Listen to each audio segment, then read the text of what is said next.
उन 7 लड़कों ने मुझे बहुत मोटी रकम दी और एक रात के लिए ले गए। जब 7 लड़कों में से एक ने मेरे जिस्म से अपनी हवस पूरी कर ली, तो अचानक उनका दूसरा दोस्त भी आ गया। मगर जैसे ही बिस्तर के पास आया, तो उसकी चीख निकल गई, क्योंकि मैं खून से लटपट थी। मजबूरी इंसान से कुछ भी करा देती है। हालात के हाथों मजबूर होकर इंसान ना चाहते हुए भी अपनी इज्जत को तार-तार कर देता है। या यूँ कहें कि कभी-कभी ज़रूरत से ज़्यादा इच्छाएं इंसान को ख़त्म कर देती हैं। और मैं भी कभी ना पूरी होने वाली खुशियों के सफ़र पर निकल पड़ी थी। उन 7 लड़कों ने एक के बाद एक मुझे तोड़ डाला था। दर्द हद से पार हो चुका था, लेकिन ये सब कुछ अपनी मर्जी से कर रही थी। ना ही मुझे कपड़ों का होश था और ना ही शरीर में उठने वाली दर्द भरी लहर का।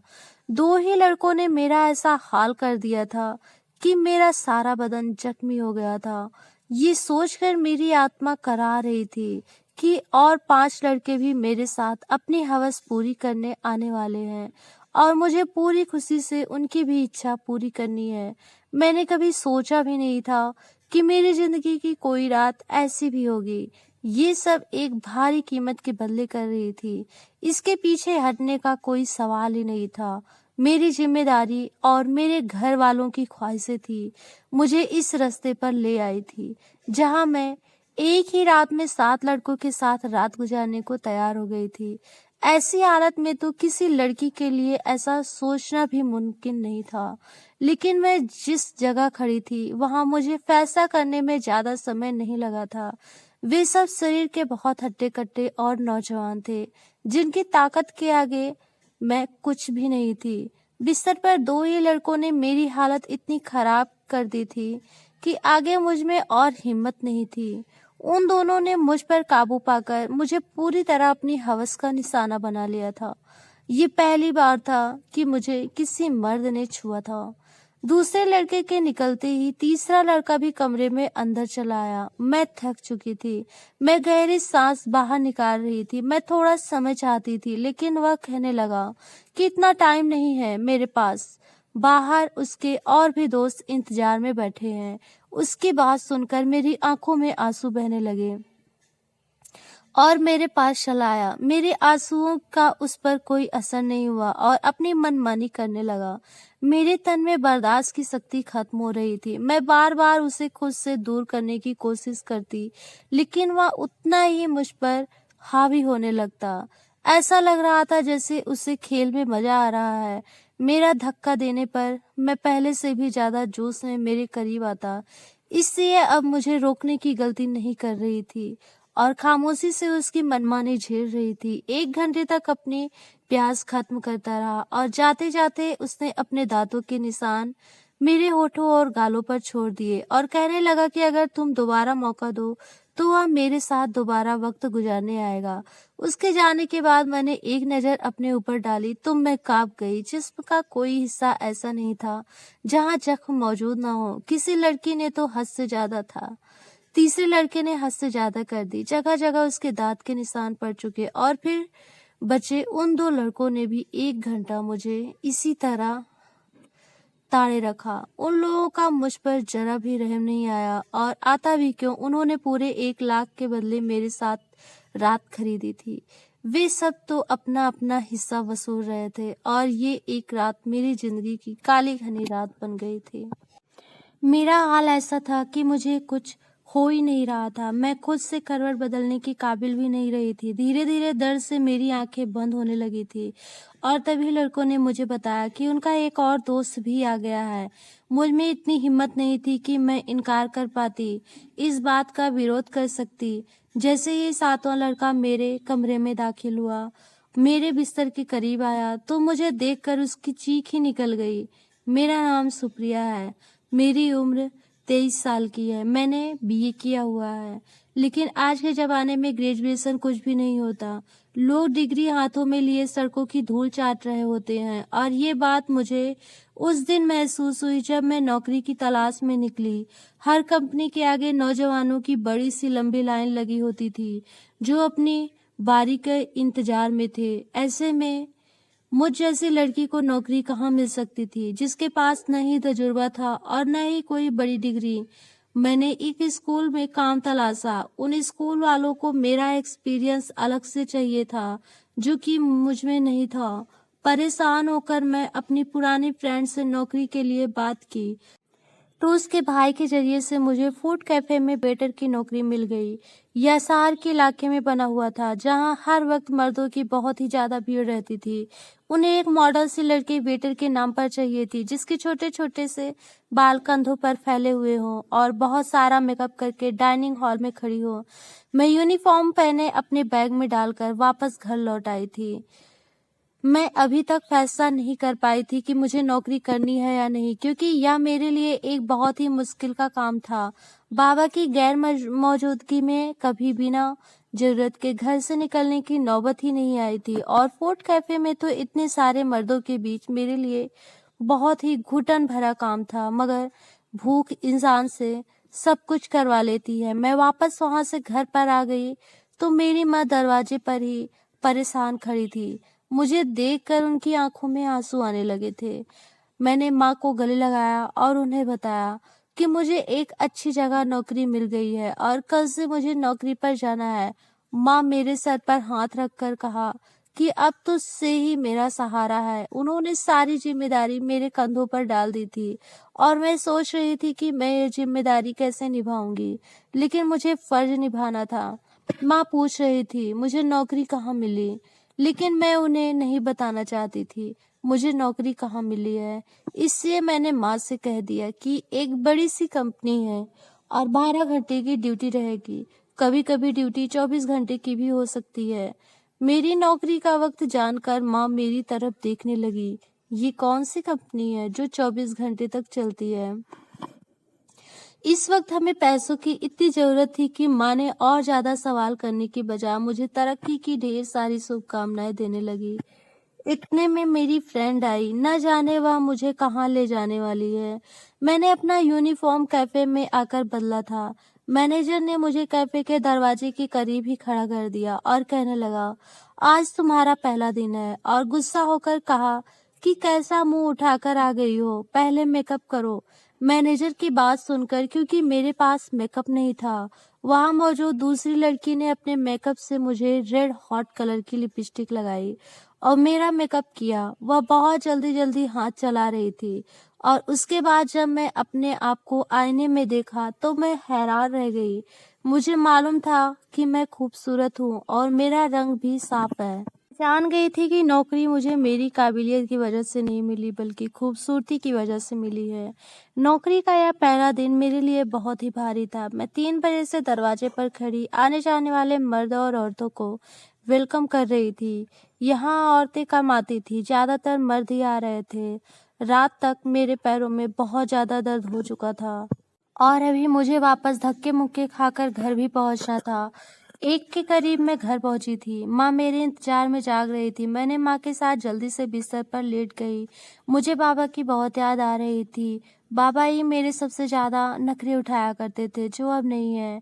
तब मुझे नींद लग गई, पता ही नहीं चला। अगले दिन मुझे कतार में खड़ा किया गया था। वहाँ नहीं, बल्कि ऑर्डर लेने का काम दिया गया था। मुझे कुछ ही देर में अंदाजा हो गया कि यह काम बिल्कुल भी आसान नहीं था। मैं जिसके पास भी ऑर्डर लेने के लिए जाती, उनमें से अक्सर मर्द मुझे देखकर मुस्कुराते।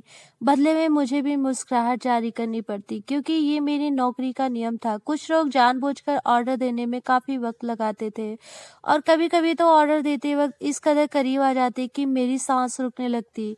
यह कैफे लड़कियों की वजह से ही चल रहा था। इस बात का मुझे अच्छी तरह अंदाजा हो गया था कि यहाँ आने वाले ज्यादातर मर्द लड़कियों की वजह से ही आते हैं। दिन तेजी से गुजर रहे थे और मुझे नौकरी करते करते महीना हो गया था। उस 1 हफ्ते में काफी कुछ ऐसा हुआ जो मेरे लिए बहुत अजीब था। मर्दों की अजीब निगाह होती, ऑर्डर देने के बहाने करीब आना और डबल मीनिंग शब्दों में बात करना। लेकिन इस नौकरी की सबसे अच्छी बात यह थी कि तनख्वाह से बहुत कुछ काम हो जाता था। उस महीने में उस तनख्वाह से 1 महीने में बिजली का बिल पे किया था। फिर पिछले कुछ दिनों से मैं नोटिस कर रही थी कि 7 लड़के रोजाना ही शाम के वक्त कैफे में आ जाते हैं और सबसे कोने वाली टेबल पर बैठ जाते। वह टेबल मेरे ही हिस्से में थी और रोजाना मैं ही उसके पास ऑर्डर लेकर जाती। वे सब अपना कार्ड निकाल कर मेरे आगे रख दिए और कहने लगे, तुम शरीफ लड़की लगती हो, अगर कभी किसी मदद की जरूरत पड़े तो याद कर लेना। मैं उनके सवाल से हम थोड़े फ्रेंडली से हो गए। दूसरे महीना भी गुजरने लगा। एक दिन माँ ने मुझे बताया कि तुम्हारी बड़ी बहन के लिए बहुत अच्छा रिश्ता है और वे लोग जल्दी शादी करना चाहते हैं। माँ की बात सुनकर मैं परेशान हो गई, क्योंकि अभी तो मैं जितना कमाती थी उसमें सिर्फ घर का खर्चा चल सकता था, शादी नहीं। अब मैं माँ को नहीं बता पा रही थी कि मैं कैफे में काम करती हूँ, कंपनी में नहीं। शादी की जिम्मेदारी कितनी बड़ी है। अब मैं माँ को क्या बताती कि मैं तो कैफे में हूँ। मैंने माँ की बात का कोई जवाब नहीं दिया, लेकिन माँ की आंखों में मुझे चमकते हुए उम्मीद साफ दिख रही थी। माँ को यकीन था कि मुझे कंपनी से लोन मिल जाएगा और मैं सोच रही थी कि मेरी दोस्त ने मुझे कहाँ फंसा दिया। अगले दिन मैं नौकरी पर सारा वक्त परेशान रही और ये बात मेरे साथ काम करने वाली लड़की को बता दी गई कि मेरी बड़ी बहन की शादी करनी है और मेरे पास बिल्कुल भी पैसे नहीं है। मेरी बात सुनकर वह कहने लगी, क्या जरूरत है, सादगी से विदा कर दो मुझे। उसकी बात ठीक लगी। घर आकर मैंने माँ को यही सलाह दी कि वह सादगी से बहन की विदाई कर दे, लेकिन मेरी माँ बात सुनकर कहने लगी कि हर किसी को हमारे घर की जानकारी नहीं है। लड़के वालों ने पहले ही दहेज के नाम पर एक लंबी लिस्ट दे दी है और अगर मैं खाली हाथ तेरी बहन को विदा कर दिया तो उसकी ससुराल वाले सारी जिंदगी बातें सुनाते रहेंगे। माँ की बात सुनकर मुझे गुस्सा आ गया और मैंने कहा कि ऐसी जगह दीदी की शादी करने की जरूरत ही क्या है। मेरी बात सुनकर माँ नाराज हो गई और कहने लगी, ना जाने कैसे करके तेरी बहन का अच्छी जगह से रिश्ता आया और तू इसमें भी कमी निकाल रही है। अगर आज तेरा बाप जिंदा होता तो मुझे तेरी मन्नत न करनी पड़ती। मैं खुद अपनी बेटी के लिए कैसे भी करके पैसे का इंतजाम कर लेती। माँ की आंखों में आंसू आ गए थे और उनकी बातों ने मेरा दिल भी दुखा दिया।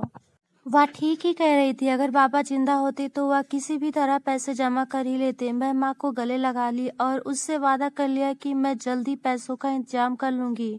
मैं खुद भी नहीं जानती थी कि पैसों का इंतजाम कैसे कर पाऊंगी, लेकिन मेरी माँ की बात सुनकर मैं मैनेजर से पैसों की बात की थी, लेकिन कुछ नहीं हुआ। लेकिन मेरी बात सुनकर जिन नजरों से उन्होंने मुझे देखा था, मैं खुद ही जमीन में गड़ गई थी।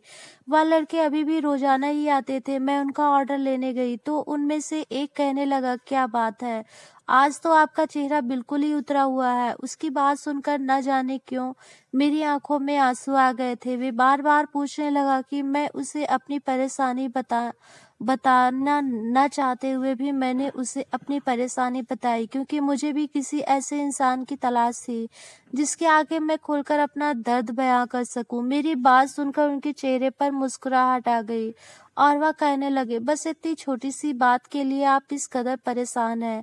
हमने आपको अपना कार्ड इसलिए दिया था कि कोई भी परेशानी हो तो आप हमें याद कर ले। मैं ऐसे उनके चेहरे देखने लगी। मैं ये सोच भी नहीं सकती थी कि ये 7 अजनबी लड़के मुझे पैसे दे सकते हैं और उन्होंने मुझे 1 लाख रुपए का ऑफर दे दिया। मैं उनकी तरफ देख रही थी। वह कहने लगे, कोई बड़ी बात नहीं है, लेकिन मुझे भी उनके कुछ काम आने होंगे। उनकी बात सुनकर मैं समझ गई उन लड़कों को मुझसे क्या काम हो सकता है। ये बात समझने में मुझे ज्यादा देर नहीं लगी। मैं फौरन ही घबरा कर कहा कि मैं एक शरीफ घर से संबंध रखती हूँ और मैं कोई गलत काम नहीं कर सकती। वे हंसकर कहने लगे कि हमने सिर्फ ऑफर दिया है, आगे तुम्हारी मर्जी। लेकिन आज के दौर में 1 लाख आपको कोई भी नहीं देगा, चाहे वह आपका करीबी रिश्तेदार ही क्यों ना हो। बात तो उनकी बिल्कुल ठीक थी, लेकिन मैं अपनी इज्जत दांव पर रखकर लाख रुपया हासिल नहीं करना चाहती थी, इसलिए मैंने उन्हें साफ इनकार कर दिया।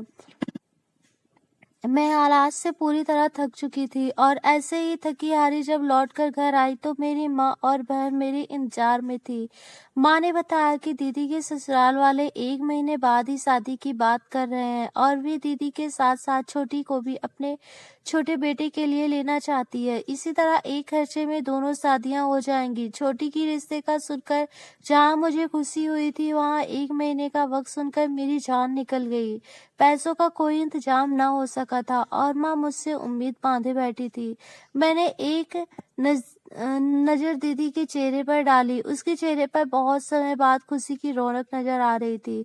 मैं भी दीदी के ससुराल वालों से मिली थी। वे लोग वाकई बहुत अच्छे लोग थे। मैं चाहकर भी माँ से नहीं कहा कि पैसों का इंतजाम नहीं हुआ, लेकिन आज मैं अपनी बहनों की खुशी को हमेशा कायम देखना चाहती थी। मैंने माँ से कहा कि आप शादी की तैयारी पक्की कर दें, पैसों का इंतजाम हो जाएगा। मेरी बात सुनकर तो घर में खुशी की लहर दौड़ गई थी, मगर वे लोग इस बात से बेखबर थे कि ये खुशी उन्हें मेरी इज्जत की बर्बादी के बदले हासिल होने वाली थी। अगले दिन मैंने उन साधु के ऑफर को मान लिया। वो मुस्कुराकर कहने लगे कि हम जानते थे कि जरूर तुम मेरी बात मान जाओगी। मैंने माँ को बता दिया कि साल के आखिरी की वजह से कंपनी में बहुत काम है और मुझे एक रात कंपनी में ही गुजारनी होगी। कंपनी ने मेरा लोन मंजूर कर लिया है, इसलिए मैं उनकी बात मानने में मजबूर हूँ।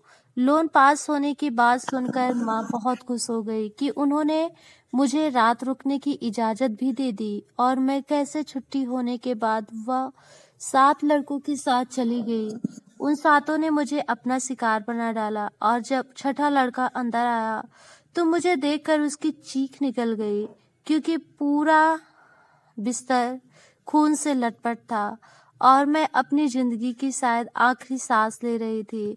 उसने तुरंत ही मुझे अपने हाथों में उठाया और गाड़ी में डालकर एक छोटे से अस्पताल में ले गया, जहां शायद उसका कोई जानने वाला ही डॉक्टर था। कई घंटे ऐसे में रहने के बाद मेरी हालत कुछ बेहतर हुई, लेकिन मेरा शरीर मेरी बर्बादी की गवाही दे रहा था और उसे मुझ पर तरस आ गया था, वरना शायद मैं उस बिस्तर पर ही दम तोड़ जाती। मैं माँ को फ़ोन करके बता दिया था कि मेरी कंपनी से छुट्टी नहीं मिल रही है। उस लड़के ने अस्पताल का सारा खर्चा उठाया था और मुझे किसी फैक्ट्री में नौकरी देने की भी बात की। एक बात तो मैं अच्छी तरह से जान गई थी कि आज के ज़माने में बगैर किसी मतलब के कोई किसी का मदद नहीं करता। ऐसे लोग ज़माने में ना के बराबर हैं जो बिना किसी फ़ायदे के मदद करते हैं। हमेशा नौकरी करने वाली लड़कियों को इज्जत की नज़र से ही देखना चाहिए, क्योंकि उनकी भी बहुत सी मजबूरी होती है जिस हालात में वे अपने घर से निकलती हैं, चाहे फिर वह तंग कपड़े पहनकर निकले या फिर किसी पैसे कैफे के दरवाजे पर ही क्यों ना खड़ी हो, उन्हें भी इज्जत चाहिए होती है। दोस्तों, अगर आपको हमारी स्टोरी पसंद आई हो तो इसे लाइक शेयर सब्सक्राइब करना बिल्कुल ना भूलना और आगे की स्टोरी देखने के लिए चैनल को सब्सक्राइब जरूर कर लेना। Thank you.